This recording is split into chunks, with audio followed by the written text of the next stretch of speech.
ਸਰੋਤਿਆਂ ਨੂੰ ਪਿਆਰ ਸਤਿਕਾਰ ਸਹਿਤ ਨਿੱਘੀ ਜਿਹੀ ਸਤਿ ਸ੍ਰੀ ਅਕਾਲ। ਸਭ ਨੂੰ ਜੀ ਨੂੰ ਆਖਦੇ ਹਾਂ। ਸੋ ਤੇ ਪ੍ਰੋਗਰਾਮ ਦੇ ਵਿੱਚ ਆਪ ਸਭ ਦਾ ਨਿੱਘਾ ਸਵਾਗਤ ਹੈ। ਪ੍ਰੋਗਰਾਮ ਲੈ ਕੇ ਹਾਜ਼ਰ ਹੋ ਚੁੱਕੇ ਹਾਂ ਖਬਰ ਤੇ ਨਜ਼ਰ। ਅੱਜ 22 ਜਨਵਰੀ ਦਿਨ ਹੈਗਾ ਜੀ ਸ਼ਨੀਚਰਵਾਰ। ਆਪਣੇ ਨਾਲ ਜੁੜ ਚੁੱਕੇ ਨੇ ਪ੍ਰਵੀਨ ਸ਼ਰਮਾ ਜੀ। ਪ੍ਰਵੀਨ ਜੀ ਨੂੰ ਸਵਾਗਤ ਹੈ। ਸਤਿ ਸ੍ਰੀ ਅਕਾਲ। ਸਤਿ ਸ਼੍ਰੀ ਅਕਾਲ ਰਾਜ ਜੀ। ਔਰ ਵਿਸ਼ਵ ਭਰ ਦੇ ਵਿੱਚ ਜਿੰਨੇ ਵੀ ਸਰੋਤੇ ਸਾਨੂੰ ਇਸ ਵੇਲੇ ਪੰਜਾਬੀ ਰੇਡੀਓ USA ਤੇ ਸੁਣ ਰਹੇ ਨੇ, ਸਾਰਿਆਂ ਨੂੰ ਪਿਆਰ ਭਰੀ ਸਤਿ ਸ਼੍ਰੀ ਅਕਾਲ ਜੀ। ਸਾਡੇ ਅੱਜ ਦੇ ਪ੍ਰੋਗਰਾਮ ਖਬਰ ਤੇ ਨਜ਼ਰ ਨੂੰ ਸਪਾਂਸਰ ਕਰਦੇ ਨੇ ਖਾਲਸਾ ਇੰਸ਼ੋਰੈਂਸ ਏਜੰਸੀ, ਜਿਨ੍ਹਾਂ ਦੇ ਕੋਲੋਂ ਤੁਸੀਂ ਹਰ ਇੱਕ ਤਰੀਕੇ ਦੀ ਇੰਸ਼ੋਰੈਂਸ ਕਰਵਾ ਸਕਦੇ ਹੋ। ਇੰਸ਼ੋਰੈਂਸ ਬਾਰੇ ਪਤਾ ਕਰਨ ਲਈ ਕਾਲ ਕਰ ਸਕਦੇ ਹੋ number 408 272 2500 4082722500। Tirkiana immigration law firm, immigration ਦਾ ਹੋਵੇ ਕਿਸੇ ਵੀ ਤਰੀਕੇ ਦਾ ਕੰਮ, call attorney J Tirkiana 415 909 0503 4159090503। Krishan Dhanota Yuba City, Baljinder Singh Nejar Woodland, Paramjit Kaur Rangi ਵੈਕਾਵਿਲ।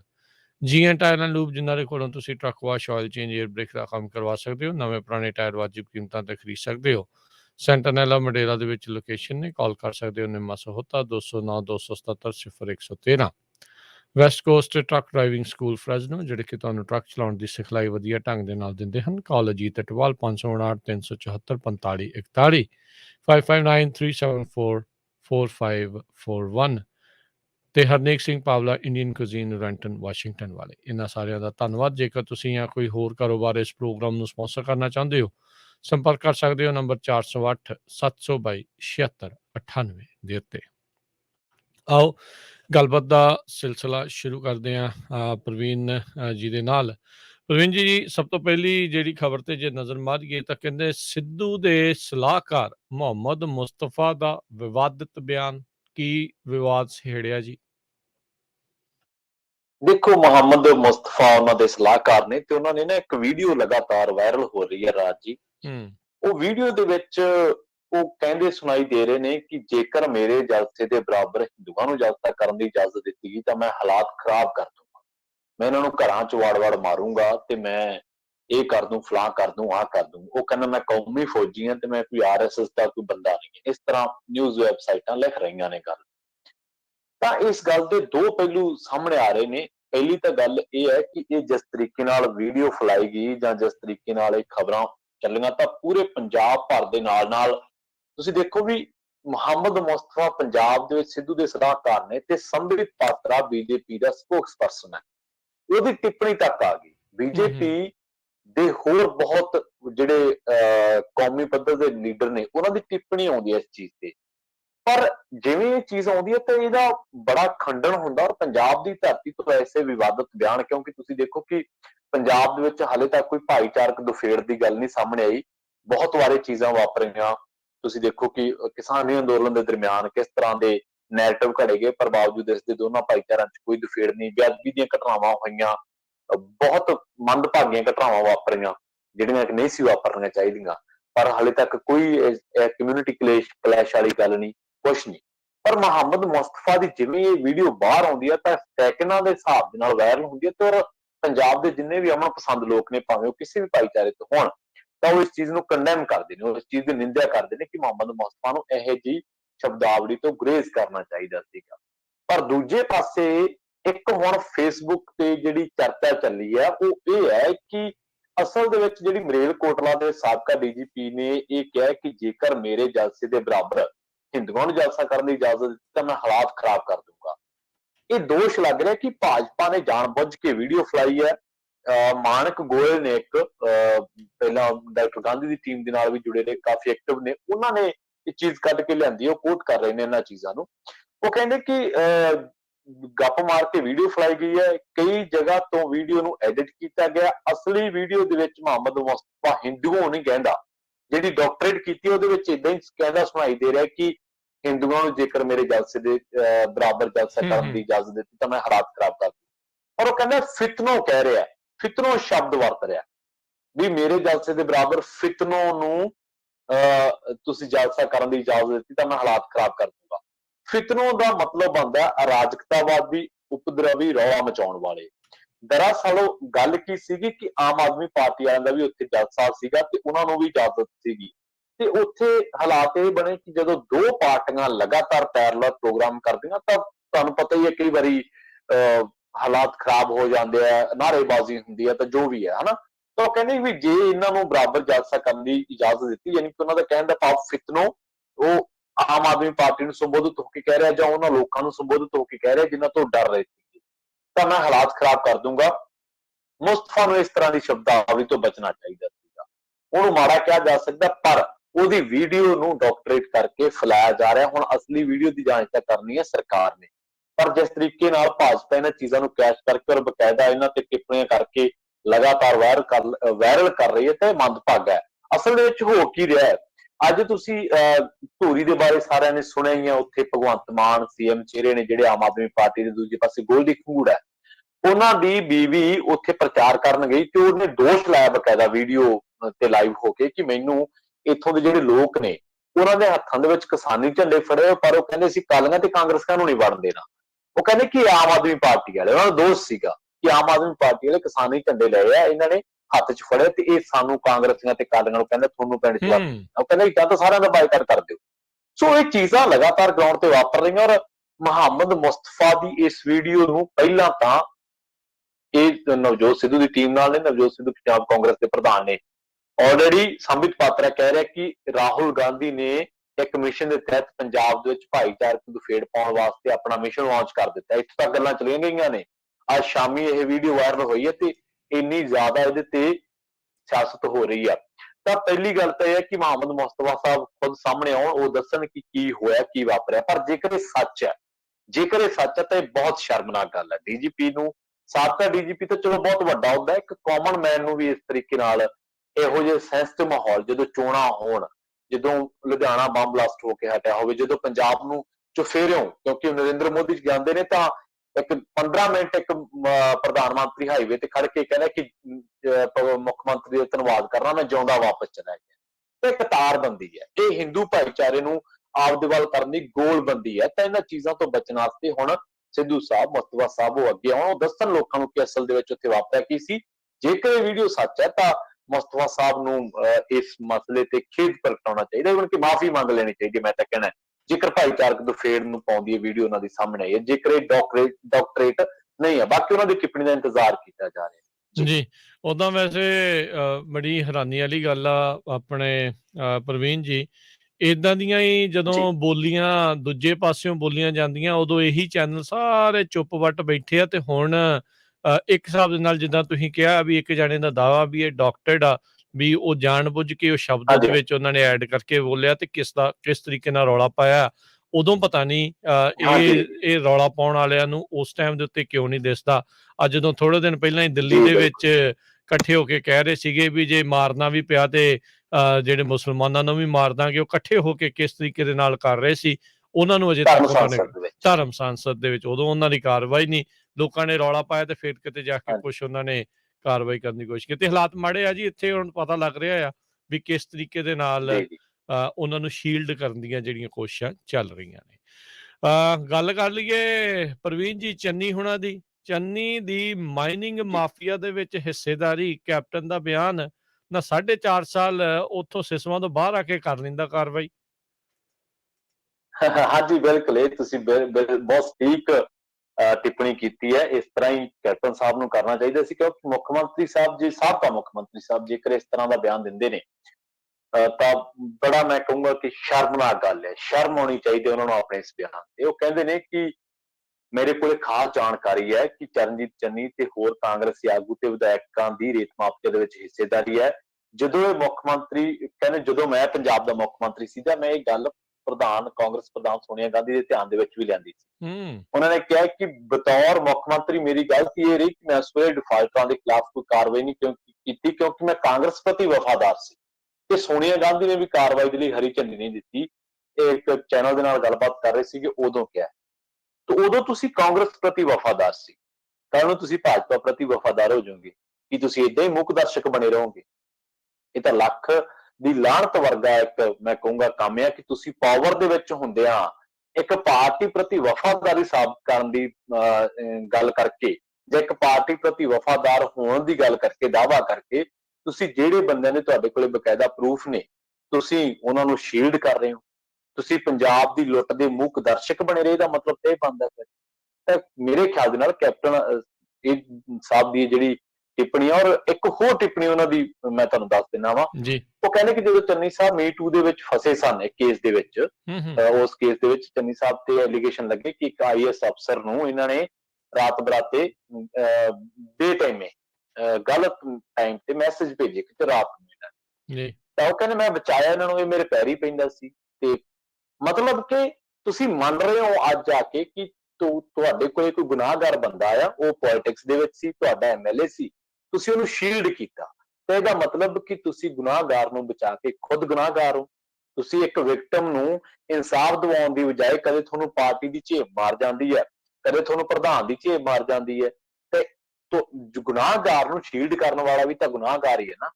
ਸੋ ਇਹ ਕੈਪਟਨ ਸਾਹਿਬ ਦਾ ਬੜਾ ਹੇਠਲੇ ਦਰਜੇ ਦਾ ਬਿਆਨ ਆ। ਔਰ ਅੱਜ ਜੇ ਚੰਨੀ ਦੇ ਘਰ ED ਦੀ ਰੇਡ ਪਈ ਹੈ, ਤਾਂ ਅਸੀਂ ਹਮੇਸ਼ਾ ਇਹ ਗੱਲ ਕਹਿਣੇ ਆ, ਕੱਲ ਵੀ ਇਹ ਗੱਲ ਠੋਕ ਵਜਾ ਕੇ ਕਹੀ ਹੈ ਕਿ ਬੇਸ਼ੱਕ ED ਦੀ ਰੇਡ ਪਈ ਹੈ, ਇਹਦੇ ਵਿੱਚ ਇੱਕ ਚੀਜ਼ ਗਲਤ ਹੈ ਕਿ ED ਦਾ ਰੇਡ ਦਾ ਲਾਹਾ ਮੁੱਖ ਮੰਤਰੀ ਸਾਹਿਬ ਟਾਈਮਿੰਗ ਨੂੰ ਲੈ ਕੇ ਜ਼ਰੂਰ ਲੈ ਰਹੇ ਨੇ, ਪਰ ਇਹਦਾ ਮਤਲਬ ਇਹ ਨਹੀਂ ਹੈ ਕਿ ਉਹ ਪਾਕ ਸਾਫ਼। ਬੇਸ਼ੱਕ ਚੰਨੀ ਜੀ ਅੱਜ ਹਮਦਰਦੀ ਖੱਟ ਰਹੇ ਨੇ, ਪਰ 10 ਕਰੋੜ ਰੁਪਈਆ ਮਿਲਣਾ ਕੋਈ ਛੋਟੀ ਮੋਟੀ ਗੱਲ ਨਹੀਂ, ਇਲੈਕਸ਼ਨ ਟਾਈਮ ਮਿਲਣਾ। ਸੋ ਭਾਵੇਂ ਚੰਨੀ ਨੇ, ਭਾਵੇਂ ਕੈਪਟਨ ਨੇ, ਭਾਵੇਂ ਨਵਜੋਤ ਸਿੱਧੂ, ਭਾਵੇਂ ਸੁਖਬੀਰ ਬਾਦਲ ਹੈ, ਭਾਵੇਂ ਆਮ ਆਦਮੀ ਪਾਰਟੀ ਦਾ ਕੋਈ ਭਗਵੰਤ ਮਾਨ ਹੈ, ਕੋਈ ਵੀ ਹੈ, ਜਿਹੜਾ ਬੰਦਾ ਲੋਕਾਂ ਦੀ ਲੁੱਟ ਦਾ ਗੁਨਾਹਗਾਰ ਹੈ, ਜਿਹੜਾ ਬੰਦਾ ਕੁਦਰਤੀ ਵਸੀਲਿਆਂ ਦੀ ਲੁੱਟ ਦਾ ਗੁਨਾਹਗਾਰ ਹੈ, ਉਹਨੂੰ ਸ਼ੈਲਟਰ ਨਹੀਂ ਕਰਨਾ ਚਾਹੀਦਾ। ਅੱਜ ਕੱਲ ਕਾਂਗਰਸ ਦੀ ਝੇਪ ਖਾ ਰਹੇ ਸੀ ਕਿ ਸੋਨੀਆ ਗਾਂਧੀ ਕਰਕੇ, ਕੱਲ ਨੂੰ ਅਮਿਤ ਸ਼ਾਹ ਦੀ ਝੇਪ ਖਾਣ ਲੱਗ ਪੈਣਗੇ। ਸੋ ਇਹ ਕੈਪਟਨ ਸਾਹਿਬ ਦੀ ਬੜੀ ਹਾਸੋਹੀਣੀ ਸਥਿਤੀ ਦੇ ਵਿੱਚ ਨੇ ਉਹ, ਪਰ ਅਸਲ ਦੇ ਵਿੱਚ ED ਦੀ ਛਾਪੇਮਾਰੀ ਰਾਜ ਦੀ ਚੰਨੀ ਦੇ ਘਰ ਹੋਈ ਹੈ, ਪਰ ED ਕੋਲੇ ਫਾਈਲਾਂ ਬਹੁਤ ਲੋਕਾਂ ਦੀਆਂ ਨੇ, ਜਿਨ੍ਹਾਂ ਦੇ ਵਿੱਚੋਂ ਕੈਪਟਨ ਸਾਹਿਬ ਦਾ ਨਾਮ ਵੀ ਆਉਂਦਾ। ਜੀ ਜੀ, ਇਹਨਾਂ ਦੀ ਗੱਲ ਕਰਦੇ ਜਾਈਏ, ਪੰਜਾਬ ਕਾਂਗਰਸ ਦੇ ਹੁਣ ਕਈ ਨੇਤਾ ਸਾਹਮਣੇ ਆ ਰਹੇ ਆ ਜਿਹੜੇ ਚੰਨੀ ਨੂੰ ਮੁੱਖ ਮੰਤਰੀ ਦਾ ਚਿਹਰਾ ਬਣਾਉਣ ਦੇ ਹੱਕ ਦੇ ਵਿੱਚ ਨੇ।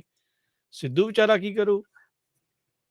ਹਾਂਜੀ ਬਿਲਕੁਲ, ਅਸਲ ਦੇ ਵਿੱਚ ਨਾ ਕੀ ਹੋਇਆ ਕਿ ਨਾ ਜਦੋਂ ਤੋਂ ਚੰਨੀ ਨੇ ਘਰੇ ਰੇਡ ਪਈ ਆ, ਉਦੋਂ ਤੋਂ ਕਾਂਗਰਸ ਦੋ ਖੇਮਿਆਂ ਦੇ ਵਿੱਚ ਵੰਡੀ ਨਜ਼ਰ ਆਉਂਦੀ ਹੈ। ਇੱਕ ਖੇਮਾ ਉਹ ਹੈ ਜਿਹੜਾ ਸਾਇਲੈਂਟ ਹੈ, ਉਹ ਖੇਮਾ ਚਾਹੁੰਦਾ ਹੈ ਜਿਹਦੇ ਵਿੱਚ ਸਿੱਧੂ ਸਾਹਿਬ ਵੀ ਆਉਂਦੇ ਨੇ। ਉਹ ਖੇਮੇ ਦੀ ਥਿਊਰੀ ਹੋ ਸਕਦਾ ਇਹ ਹੋਵੇ ਕਿ ਚੰਨੀ ਸਾਹਿਬ ਨੂੰ ਜਿੰਨਾ ਹੋ ਸਕਦਾ ਵਿਰੋਧੀ ਨਿਸ਼ਾਨੇ ਤੇ ਲੈਣ, ਤੇ ਚੰਨੀ ਜਿਹੜੇ ਆ ਉਹ ਬੈਕਫੁੱਟ ਹੋ ਜਾਣ, ਕਿਉਂਕਿ ਸਿਆਸਤ ਆ ਨਾ, ਸਿਆਸਤ ਹੈ, ਤੇ ਇੱਥੇ ਵਿਰੋਧੀ ਪਾਰਟੀਆਂ ਦੂਜੀਆਂ ਦੇ ਵਿੱਚ ਹੀ ਨਹੀਂ ਹੁੰਦੇ, ਸਿਆਸੀ ਵਿਰੋਧੀ ਦੂਜੀਆਂ ਪਾਰਟੀਆਂ ਦੇ ਵਿੱਚ ਨਹੀਂ ਹੁੰਦੇ, ਇੱਕ ਇੰਟਰਨਲ ਪੋਲਿਟਿਕਸ ਵੀ ਚੱਲਦੀ ਰਹਿੰਦੀ ਹੈ ਪੈਰਲਲ। ਤਾਂ ਇੱਕ ਧੜਾ ਉਹ ਹੈ, ਦੂਜਾ ਧੜਾ ਉਹ ਹੈ ਜਿਹੜਾ ਸਿੱਧੂ ਸਾਹਿਬ ਤੋਂ ਇਨਸਿਕਿਉਰਿਟੀ ਖਾਂਦਾ। ਉਹਨਾਂ ਦੇ ਵਿੱਚ ਤ੍ਰਿਪਤ ਬਾਜਵਾ ਸਾਹਿਬ ਆ ਜਾਂਦੇ ਆ, ਜਾਂ ਸੁਖਜਿੰਦਰ ਸਿੰਘ ਰੰਧਾਵਾ ਜੀ ਆ ਜਾਂਦਾ, ਜਾਂ ਹੋਰ ਬਥੇਰੇ ਜਿਹੜੇ ਬ੍ਰਹਮਿੰਦਰਾ ਨੇ। ਤਾਂ ਇਸ ਤੋਂ ਪਹਿਲਾਂ ਜਿਹੜੇ ਸਾਡੇ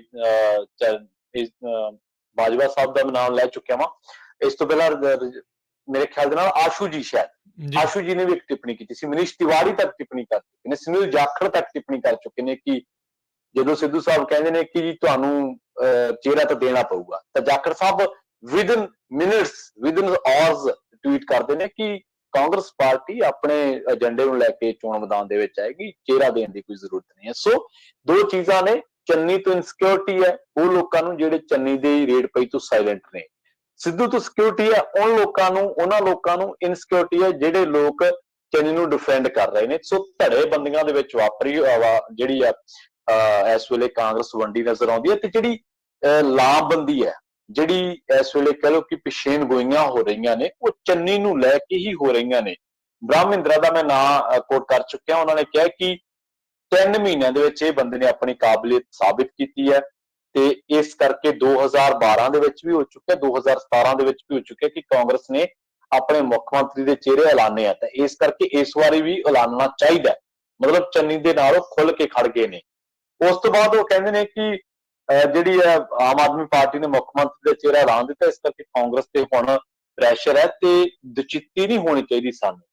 ਹੁਣ ਉਦੋਂ ਬਾਅਦ ਇੱਕ ਟਿੱਪਣੀ ਹੋਰ ਸਾਨੂੰ ਕੋਟ ਕਰਨੀ ਪੈਣੀ ਆ, ਉਹ ਹੈ ਰਾਣਾ ਗੁਰਜੀਤ ਦੀ, ਜਿਹੜੇ ਦੁਆਬੇ ਤੋਂ ਕਾਂਗਰਸ ਨੂੰ ਇਸ ਵੇਲੇ ਅੱਖਾਂ ਦਿਖਾ ਰਹੇ ਨੇ, ਜਿਹੜੇ ਕਹਿੰਦੇ ਮੇਰਾ ਪੁੱਤ ਲੜੂਗਾ ਚੋਣ। ਕਾਂਗਰਸੀ ਟਿਕਟ ਦੇ ਕਾਂਗਰਸ ਨੇ ਟਿਕਟ ਦਿੱਤੀ ਹੈ ਨਵਤੇਜ ਚੀਮਾ ਨੂੰ, ਉਹਦੇ ਖਿਲਾਫ ਚੋਣ ਲੜ ਰਿਹਾ ਰਾਣਾ ਗੁਰਜੀਤ ਦਾ ਮੁੰਡਾ ਆਜ਼ਾਦ ਉਮੀਦਵਾਰ ਹੋਇਆ। ਔਰ ਕਾਂਗਰਸ ਦੇ ਵਿਚਾਰੇ ਦੀ ਸਥਿਤੀ ਇਹ ਹੈ ਕਿ ਰਾਣੇ ਗੁਰਜੀਤ ਨੂੰ ਰੋਕ ਨਹੀਂ ਪਾ ਰਹੀ, ਰਾਣੇ ਗੁਰਜੀਤ ਨੂੰ ਰੋਕਣ ਦਾ ਸਮਰਥ। ਔਰ ਜਿਹੜੇ ਸਿਆਸੀ ਸੋਰਸਸ ਨੇ ਉਹ ਦੱਸਦੇ ਨੇ ਕਿ ਰਾਣਾ ਗੁਰਜੀਤ ਕੱਲਾ ਆਪਦੇ ਹਲਕੇ ਤੱਕ ਨਹੀਂ, ਰਾਣਾ ਗੁਰਜੀਤ ਦਾ ਦਬਦਬਾ ਤਰਨਤਾਰਨ ਤੋਂ ਲੈ ਕੇ ਜਲੰਧਰ ਤੱਕ ਹੈ। ਕਾਂਗਰਸ ਦੀ ਇਹ ਬੇਵਸੀ ਹੈ ਵੀ ਚਾਹੁੰਦੇ ਹੋਏ ਵੀ ਉਹਨੂੰ ਰੋਕ ਨਹੀਂ ਪਾ ਰਹੀ।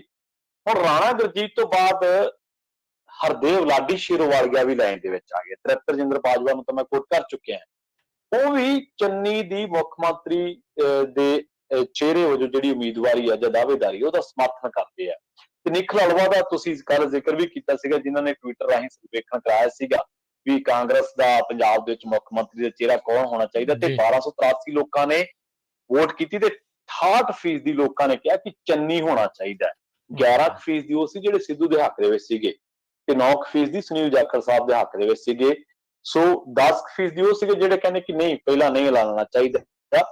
ਇਹ ਕਾਂਗਰਸ ਦੀ ਇੰਟਰਨਲ ਪੋਲਿਟਿਕਸ ਦਾ ਇੱਕ ਚਿਹਰਾ ਸਾਡੇ ਸਾਹਮਣੇ ਆ ਰਿਹਾ ਹੈ ਕਿ ਕਾਂਗਰਸ ਚਾਹੁੰਦੇ ਹੋਏ ਵੀ ਬਹੁਤ ਸਾਰੀਆਂ ਚੀਜ਼ਾਂ ਨੂੰ ਰੋਕਣ ਦੇ ਵਿੱਚ ਅਸਮਰਥ ਹੈ, ਜਿਨ੍ਹਾਂ ਦੇ ਵਿੱਚੋਂ ਇੱਕ ਬਹੁਤ ਵੱਡੀ ਸਮੱਸਿਆ ਮੁੱਖ ਮੰਤਰੀ ਦੇ ਚਿਹਰੇ ਨੂੰ ਸੀਐਮ ਫੇਸ ਦੀ ਜਿਹੜੀ ਫਾਈਟ ਚੱਲ ਰਹੀ ਹੈ ਇੰਟਰਨਲ ਤੌਰ ਤੇ ਉਹ ਰੋਕਣਾ।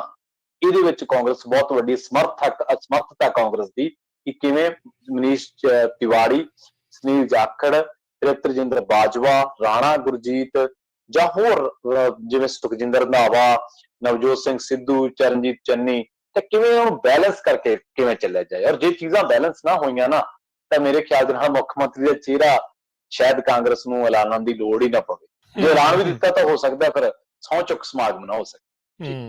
ਜੀ ਦੇਰੀ ਹੋ ਜਾਣੀ ਆ ਫਿਰ ਇਹਨਾਂ ਦੀ। ਸੋ ਇਸ ਵਾਰ ਇਹਨਾਂ ਦਾ ਮੁਸ਼ਕਿਲ ਹੀ ਵੈਸੇ ਜਿਹੜਾ ਉਹ ਜਾਪ ਰਿਹਾ।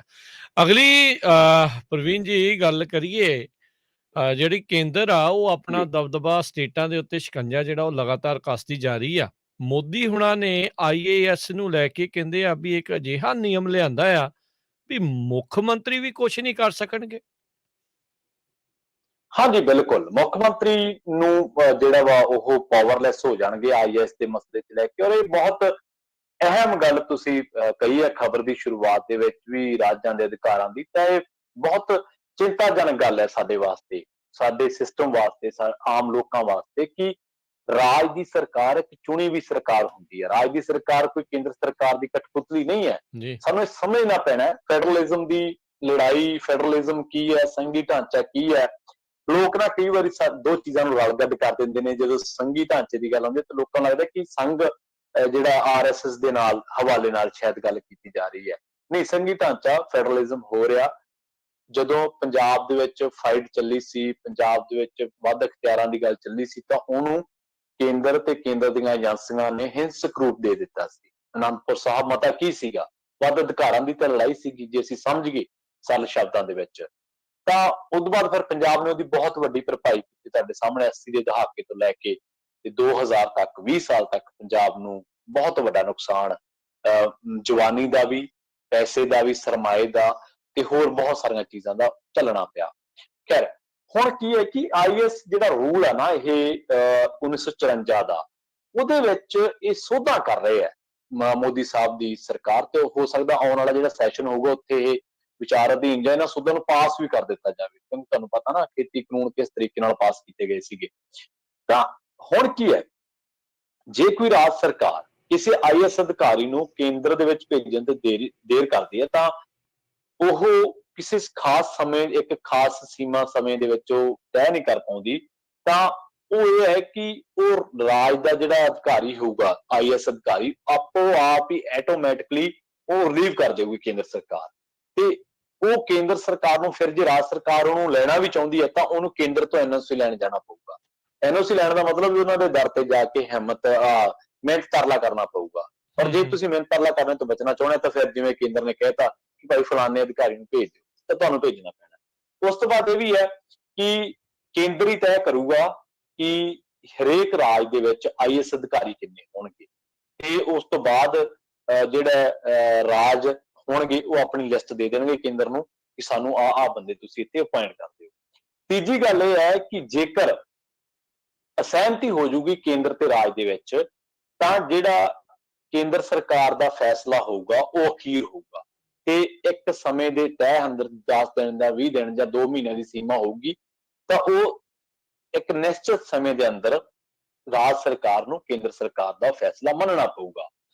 ਚੌਥੀ ਗੱਲ ਇਹ ਹੈ ਕਿ ਜਿੱਥੇ ਜਨਹਿਤ ਕੇਡਰ ਦੀਆਂ ਜਿਹੜੀਆਂ ਅਧਿਕਾਰੀਆਂ ਦੀਆਂ ਸੇਵਾਵਾਂ ਦੀ ਜ਼ਰੂਰਤ ਹੋਊਗੀ, ਤਾਂ ਰਾਜ ਜਿਹੜੀ ਸਰਕਾਰ ਹੋਊਗੀ ਤਾਂ ਆਪਣੇ ਇੱਕ ਫੈਸਲੇ ਦੇ ਮੁਤਾਬਕ ਇੱਕ ਸਮੇਂ ਸੀਮਾ ਦੇ ਅੰਦਰ ਹੀ ਉਹ ਆਪਣੇ ਫੈਸਲੇ ਲੈ ਸਕਦੇ, ਯਾਨੀ ਕਿ ਕੁਝ ਚੁਣਿੰਦਾ ਮਸਲਿਆਂ ਦੇ ਵਿੱਚ। ਅਦਰਵਾਈਜ਼ ਸਾਰੀਆਂ ਪਾਵਰਾਂ ਜਿਹੜੀਆਂ ਹੋਣਗੀਆਂ ਉਹ ਕੇਂਦਰ ਸਰਕਾਰ ਕੋਲ ਹੀ ਹੋਣਗੀਆਂ। ਹੁਣ ਆਪਾਂ ਚੱਲਦੇ ਹਾਂ ਕਿ ਅਸਲ ਦੇ ਵਿੱਚ ਲੋੜ ਕਿੱਥੋਂ, ਇਹਨਾਂ ਨੇ ਕਾਟ ਕਿੱਥੋਂ ਲੱਭੀ ਮੋਦੀ ਸਰਕਾਰ ਨੂੰ, ਇਹ ਗੱਲ ਕਿੱਥੋਂ ਨਿਕਲੀ। ਅਸਲ ਦੇ ਵਿੱਚ ਕੀ ਸੀਗਾ ਕਿ ਪਿਛਲੇ ਸਾਲ ਜਦੋਂ ਪੱਛਮੀ ਬੰਗਾਲ ਦੀਆਂ ਚੋਣਾਂ ਸੀਗੀਆਂ ਤੇ ਪੱਛਮੀ ਬੰਗਾਲ ਦੀ ਮੁੱਖ ਮੰਤਰੀ ਮਮਤਾ ਬੈਨਰਜੀ ਤੇ ਮੋਦੀ ਸਰਕਾਰ ਹੋ ਗਈ ਸੀ ਆਮੋ ਸਾਹਮਣੇ ਜੀ। ਆਈਐਸ ਅਧਿਕਾਰੀ ਦੀ ਨਿਯੁਕਤੀ ਨੂੰ ਲੈ ਕੇ ਬਹੁਤ ਵੱਡਾ ਵਿਵਾਦ ਹੋ ਗਿਆ ਸੀਗਾ।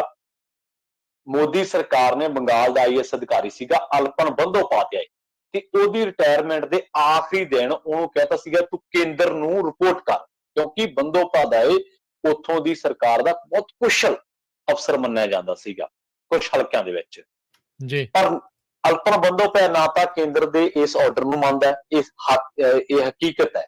ਅਲਪਨ ਬੰਦੋਪਾਧਿਆਏ ਨਾ ਤਾਂ ਕੇਂਦਰ ਦੇ ਇਸ ਆਰਡਰ ਨੂੰ ਮੰਨਦਾ ਤੇ ਨਾ ਹੀ ਮਮਤਾ ਬੈਨਰਜੀ ਉਹਨਾਂ ਨੂੰ ਰਿਲੀਵ ਕਰਦੀ ਹੈ, ਜਿਵੇਂ ਹੁਣ ਇਹਨਾਂ ਨੇ ਨਵੀਆਂ ਸੋਧਾਂ ਦੇ ਵਿੱਚ ਕੀਤਾ। ਤਾਂ ਹੁਣ ਅਲਪਨ ਨੇ ਉੱਥੇ ਰਿਟਾਇਰਮੈਂਟ ਲੈ ਲੈਂਦਾ ਤੇ ਮਮਤਾ ਬੈਨਰਜੀ ਨੇ ਉੱਥੇ ਮੁੱਖ ਸਲਾਹਕਾਰ ਬਣਾ ਲਿਆ। ਹੁਣ ਮੋਦੀ ਸਰਕਾਰ ਦੀ ਤਾਂ ਹੇਠੀ ਹੋ ਗਈ ਨਾ ਕਿ ਕੇਂਦਰ ਸਰਕਾਰ ਨੇ ਬੰਦਾ ਸੱਦਿਆ, ਉਹ ਕਹਿੰਦਾ ਜੀ ਮੈਂ ਤਾਂ ਚੱਕੋ, ਮੈਂ ਤਾਂ ਨੌਕਰੀ ਛੱਡੀ, ਤੇ ਉਹ ਨੌਕਰੀ ਛੱਡ ਕੇ ਅਗਲੇ ਘੰਟੇ ਉਹ ਮੁੱਖ ਸਲਾਹਕਾਰ ਬਣ ਜਾਂਦਾ ਮਮਤਾ ਬੈਨਰਜੀ ਦਾ। ਉੱਥੋਂ ਚਿੜ ਆਈ ਇਹਨਾਂ ਨੂੰ, ਉੱਥੋਂ ਫਿਰ ਇਹ ਚੀਜ਼ਾਂ ਨਿਕਲ ਰਹੀਆਂ ਨੇ ਕਿ ਆਈਐਸ ਰੂਲਸ ਦੇ ਵਿੱਚ 1954 ਦਾ ਜਿਹੜਾ ਐਕਟ ਦਾ ਮੈਂ ਜ਼ਿਕਰ ਕੀਤਾ ਉਹਦੇ ਵਿੱਚ ਸੋਧਾਂ ਕਰਕੇ ਅਖਤਿਆਰ ਹੀ ਆਪਣੇ ਆਪ ਕੋਲ ਲੈ ਲਏ।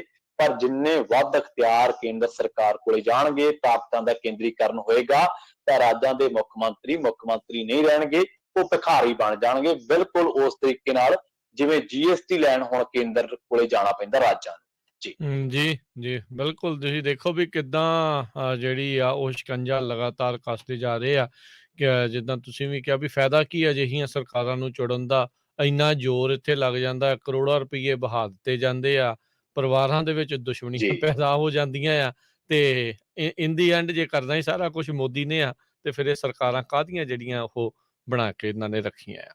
ਅਗਲੀ ਬਸ ਫਿਰ ਘਰੇ ਬੈਠੇ ਨੋਮੀਨੇਟ ਕਰ ਲਿਆ ਕਰੋ ਬਸ। ਹਾਂ, ਬਸ ਉਹੀ ਗੱਲ ਆ ਨਾ, ਫਿਰ ਉਹਦੇ ਵਿੱਚ ਫਾਇਦਾ ਕੀ, ਜਿੱਦਾਂ ਗਵਰਨਰ ਲਾ ਦਿੰਦੇ ਆ ਮਰਜ਼ੀ ਦੇ ਨਾਲ, ਓਦਾਂ ਹੀ ਫਿਰ ਮੁੱਖ ਮੰਤਰੀ ਲਾ ਲਿਆ ਕਰੋ ਮਰਜ਼ੀ ਨਾਲ। ਜੀ। ਲੱਖਾ ਸਿਧਾਣਾ ਨੂੰ ਮੌੜ ਤੋਂ ਮੋਰਚੇ ਨੇ ਦਿੱਤਾ ਮੌਕਾ। ਹਾਂਜੀ, ਲੱਖਾ ਸਿਧਾਣਾ ਨੂੰ ਸੰਯੁਕਤ ਸਮਾਜ ਮੋਰਚੇ ਨੇ ਮੌੜ ਤੋਂ ਆਪਣਾ ਉਮੀਦਵਾਰ ਐਲਾਨ ਦਿੱਤਾ ਤੇ ਇਹਨਾਂ ਨੇ ਹੁਣ ਮੇਰਾ ਖਿਆਲ ਹੈ 35 ਉਮੀਦਵਾਰਾਂ ਦੀ ਸੂਚੀ ਜਾਰੀ ਕੀਤੀ ਹੈ ਤੇ ਉਹਦੇ ਵਿੱਚ ਲੱਖਾ ਸਿਧਾਣਾ ਦਾ ਨਾਮ ਹੈ। ਮੌੜ ਤੋਂ ਉਹਨਾਂ ਨੇ ਉਮੀਦਵਾਰ ਬਣਾਇਆ ਤੇ ਬਾਕੀ ਹੋਰ ਵੀ ਬਹੁਤ ਸਾਰੇ ਚਰਚਿਤ ਨਾਮ ਨੇ ਤੇ ਉਹਨਾਂ ਨੂੰ ਮੌਕਾ ਦਿੱਤਾ ਗਿਆ। ਖੰਨੇ ਤੋਂ ਲੈ ਕੇ ਤੇ ਬਾਘੇ ਪੁਰਾਣੇ ਤੱਕ ਕਾਫੀ 35 ਉਮੀਦਵਾਰ ਨੇ ਜਿਨ੍ਹਾਂ ਨੂੰ ਮੌਕਾ ਦਿੱਤਾ ਗਿਆ। ਲੱਖਾ ਸਿਧਾਣਾ ਪਹਿਲਾਂ ਆਜ਼ਾਦ ਸੀਗਾ, ਉੱਥੇ ਆਜ਼ਾਦ ਉਮੀਦਵਾਰ ਵਜੋਂ ਚੋਣ ਲੜ ਰਿਹਾ। ਆਮ ਆਦਮੀ ਪਾਰਟੀ ਨੇ ਆਪਣਾ ਕੈਂਡੀਡੇਟ ਦਿੱਤਾ ਹੋਇਆ, ਕਾਂਗਰਸ ਨੇ ਹਲੇ ਦੇਣਾ ਆ ਤੇ ਮੇਰੇ ਖਿਆਲ ਕਾਂਗਰਸ ਨੇ ਵੀ ਦੇਤਾ, ਮਾਫ ਕਰਨਾ। ਤੇ ਨਾਲ ਜਗਮੀਤ ਸਿੰਘ ਬਰਾੜ ਉੱਥੋਂ ਅਕਾਲੀ ਦਲ ਦੀ ਟਿਕਟ ਤੇ ਚੋਣ ਲੜ ਰਹੇ ਨੇ। ਦੋ ਵੱਡੇ ਤੇ ਅਹਿਮ ਚਿਹਰੇ ਨੇ। ਜਗਮੀਤ ਸਿੰਘ ਬਰਾੜ ਕਿਸੇ ਟਾਈਮ ਸ਼ੇਰੇ ਪੰਜਾਬ ਦਾ ਉਹਨਾਂ ਕੋਲ ਖਿਤਾਬ ਸੀਗਾ। ਬਾਦਲ ਪਰਿਵਾਰ ਨਾਲ ਤਕਰੀਬਨ 3 ਦਹਾਕੇ ਫਾਈਟ ਕੀਤੀ ਉਹਨਾਂ ਨੇ ਕਾਂਗਰਸ ਦੇ ਵਿੱਚ ਰਹਿ ਕੇ, ਕੈਪਟਨ ਨਾਲ ਵੀ ਕੀਤੀ, ਬਾਜਵਾ ਸਾਹਿਬ ਨਾਲ ਵੀ ਕੀਤੀ। ਪਹਿਲੀ ਕਾਲ ਦੇ ਨੇਤਾ ਸੀਗੇ ਕਾਂਗਰਸ ਦੇ ਵਿੱਚ। ਕੈਪਟਨ 2002 1997-98 ਦੇ ਵਿੱਚ ਡੋਮੀਨੇਟ ਕਰਦੇ ਨੇ ਕਾਂਗਰਸ ਨੂੰ। ਜਗਮੀਤ ਬਰਾੜ ਉਦੋਂ ਪਹਿਲਾਂ ਇੱਕ ਔਰੇ ਦੇ ਵਿੱਚ 1991-92 ਤੋਂ ਲੈ ਕੇ 1999 ਤੱਕ ਜਦੋਂ ਸੁਖਬੀਰ ਬਾਦਲ ਨੂੰ ਹਰਾਉਂਦੇ ਨੇ ਇਹ ਚੋਣਾਂ ਦੇ ਵਿੱਚ, ਉਦੋਂ ਬਹੁਤ ਵੱਡੇ ਨੇਤਾ ਬਣ ਕੇ ਉੱਭਰਦੇ ਨੇ। ਸੁਖਬੀਰ ਸਿੰਘ ਬਾਦਲ ਨੂੰ ਹਰਾਤਾ ਸੀ ਇਹਨਾਂ ਨੇ ਐਮਪੀ ਦੀ ਇਲੈਕਸ਼ਨ ਦੇ ਵਿੱਚ ਫਰੀਦਕੋਟ ਤੋਂ, ਤੇ ਉੱਥੇ ਉਹਨਾਂ ਦੀ ਫਾਈਟ ਹੋਣੀ ਹੈ। ਲੱਖਾ ਸਿਧਾਣਾ ਅਸਲ ਦੇ ਵਿੱਚ ਉੱਥੇ ਜਦੋਂ ਮੋਰਚਾ ਚੱਲ ਰਿਹਾ ਸੀ ਤਾਂ ਉਦੋਂ ਹੀ ਕਿਆਸ ਰਾਈਆਂ ਸੀਗੀਆਂ ਕਿ ਲੱਖਾ ਸਿਧਾਣਾ ਚੋਣ ਲੜੇਗਾ, ਹਾਂ ਐਮਐਲਏ ਦੀ ਚੋਣ ਜ਼ਰੂਰ ਲੜੇਗਾ, ਕਿਉਂਕਿ ਉੱਥੋਂ ਲੋਕਾਂ ਦਾ ਹੰਗਾਰਾ ਕਹਿ ਲਓ, ਸੋਸ਼ਲ ਮੀਡੀਆ ਦੀ ਚਰਚਾ ਕਹਿ ਲਓ, ਕੁਛ ਵੀ ਸੀ। ਪਰ ਹੁਣ ਉਦੋਂ ਇਹ ਬੈਨੀਫਿਟ ਜ਼ਰੂਰ ਮਿਲੇਗਾ, ਨੋ ਡਾਊਟ, ਕਿ ਹੁਣ ਕਿਸਾਨੀ ਦੀ ਇੱਕ ਧਿਰ ਨੇ ਉਹਨੂੰ ਆਪਣਾ ਉਮੀਦਵਾਰ ਐਲਾਨ ਦਿੱਤਾ। ਆਜ਼ਾਦ ਉਮੀਦਵਾਰ ਵਜੋਂ ਤੁਹਾਡੀਆਂ ਦਿੱਕਤਾਂ ਕੁਛ ਹੋਰ ਹੁੰਦੀਆਂ, ਵੋਟ ਸ਼ੇਅਰ ਵੰਡਿਆ ਜਾਂਦਾ ਜੇਕਰ ਸੰਯੁਕਤ ਸਮਾਜ ਮੋਰਚੇ ਦਾ ਉੱਥੋਂ ਉਮੀਦਵਾਰ ਆਉਂਦਾ, ਪਰ ਟਿਕਟ ਮਿਲ ਗਈ ਹੈ। ਪਰ ਮੇਰੇ ਖਿਆਲ ਦੇ ਨਾਲ ਵਿਧਾਨ ਸਭਾ ਦੀ ਜਿਹੜੀ ਪੌੜੀਆਂ ਚੜ੍ਹਨ ਵਾਲੀ ਗੱਲ ਆ ਉਹ ਹਾਲੇ ਬਹੁਤ ਦੂਰ ਆ। ਬਹੁਤ ਸਾਰੀਆਂ ਗੱਲਾਂ ਤੇ ਚੀਜ਼ਾਂ ਡਿਪੈਂਡ ਕਰਨਗੀਆਂ। ਮੌੜ ਦੇ ਵਿੱਚ ਹਿੰਦੂ ਭਾਈਚਾਰੇ ਦੀ ਵੋਟ ਵੀ ਦੱਸੀ ਦੀ ਆ, ਮੌੜ ਦੇ ਵਿੱਚ ਡੇਰਾ ਸਿਰਸਾ ਪ੍ਰੇਮੀਆਂ ਦਾ ਵੀ ਵੋਟ ਬੈਂਕ ਹੈਗਾ, ਵੋਟ ਸ਼ੇਅਰ ਹੈਗਾ। ਮੌੜ ਦੇ ਵਿੱਚ ਕਿਸਾਨੀ ਵੋਟ ਬੈਂਕ ਜਿਹੜੀ ਬਹੁਤ ਵੱਡੀ ਧੜੇਬੰਦੀ ਹੈ, ਜਿਹੜੀ ਕਿਸਾਨਾਂ ਦੀ ਜਥੇਬੰਦੀ ਆ ਜੋਗਿੰਦਰ ਸਿੰਘ ਉਗਰਾਹਾਂ ਦੀ, ਭਾਰਤੀ ਕਿਸਾਨ ਯੂਨੀਅਨ ਏਕਤਾ ਉਗਰਾਹਾਂ, ਉਹਨਾਂ ਦਾ ਕਾਡਰ ਵੀ ਬਹੁਤ ਜ਼ਬਰਦਸਤ ਆ। ਤੇ ਉਹਨਾਂ ਨੇ ਕਿਹਾ ਹੋਇਆ ਕਿ ਜੇ ਰਾਜੇਵਾਲ ਸਾਹਿਬ ਹੋਣੀ ਜਾਂ ਹੋਰ ਕੋਈ ਵੀ ਕਿਸਾਨਾਂ ਦੀ ਆਉਂਦੀ ਆ ਤਾਂ ਅਸੀਂ ਬਿਲਕੁਲ ਉਹੀ ਟਰੀਟ ਕਰਾਂਗੇ ਜਿਹੜਾ ਦੂਜੀਆਂ ਧਿਰਾਂ ਨਾਲ ਕਰਾਂਗੇ। ਸੋ ਇਸ ਵੇਲੇ ਹਾਲਾਤ ਇਹ ਨੇ, ਇੱਕ ਮੌਕੇ ਤੇ ਜਾ ਕੇ ਬੇਸ਼ੱਕ ਲੱਖਾਂ ਸਿਧਾਣਾ ਨੂੰ ਇਹਨਾਂ ਚੀਜ਼ਾਂ ਦਾ ਫਾਇਦਾ ਮਿਲੂਗਾ ਕਿ ਕਿਸਾਨਾਂ ਨੇ ਟਿਕਟ ਦੇ ਦਿੱਤੀ ਹੈ, ਪਰ ਮੇਰੇ ਖਿਆਲ ਦੇ ਨਾਲ ਜਾਂ ਸਿਆਸੀ ਮਾਹਰਾਂ ਨੂੰ ਮੰਨੀਏ ਜਾਂ ਜਿਹੜੀ ਗਰਾਊਂਡ ਰਿਐਲਿਟੀ ਨੂੰ ਮੰਨ ਕੇ ਚੱਲੀਏ ਤਾਂ ਹਾਲੇ ਵੀ ਜਿਹੜੀਆਂ ਦਿੱਕਤਾਂ ਨੇ, ਪਰੇਸ਼ਾਨੀਆਂ ਨੇ, ਜਾਂ ਜਿਹੜੀਆਂ ਮੁਸੀਬਤਾਂ ਨੇ, ਜਾਂ ਜਿਹੜੀਆਂ ਚੁਣੌਤੀਆਂ ਨੇ ਗਰਾਊਂਡ ਤੇ, ਉਹ ਕੋਈ ਥੋੜੀਆਂ ਨਹੀਂ ਹੋਈਆਂ ਜੀ।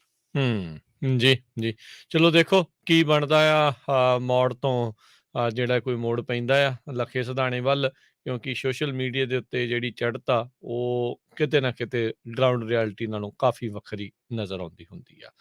ਤੇ ਬਹੁਤ ਬਹੁਤ ਸ਼ੁਕਰੀਆ ਪ੍ਰਵੀਨ ਜੀ, ਤੁਸੀਂ ਸਾਡੇ ਨਾਲ ਜੁੜੇ ਇਹਨਾਂ ਖਬਰਾਂ ਬਾਰੇ ਜਾਣਕਾਰੀ ਦਿੱਤੀਆਂ। ਮਿਲਦੇ ਹਾਂ ਜੀ ਫੇਰ ਅਗਲੀ ਵਾਰ। ਧੰਨਵਾਦ ਜੀ, ਸਤਿ ਸ਼੍ਰੀ ਅਕਾਲ। ਸਤਿ ਸ਼੍ਰੀ ਅਕਾਲ। ਤੇ ਸਰੋਤਿਓ, ਇੱਥੇ ਹੀ ਸਾਡੇ ਅੱਜ ਦੇ ਪ੍ਰੋਗਰਾਮ ਦੀ ਹੁਣ ਸਮਾਪਤੀ ਆ। ਮਿਲਾਂਗੇ ਅਗਲੀ ਵਾਰ, ਤੱਕ ਲਈ ਰਾਜਕਨਵੀਰ ਸਿੰਘ ਵੱਲੋਂ ਵੀ ਤੁਹਾਨੂੰ ਪਿਆਰ ਭਰੀ ਨਿੱਘੀ ਸਤਿ ਸ਼੍ਰੀ ਅਕਾਲ। ਸੁਣਦੇ ਰਹੋ ਜੀ ਪੰਜਾਬੀ ਰੇਡੀਓ USA।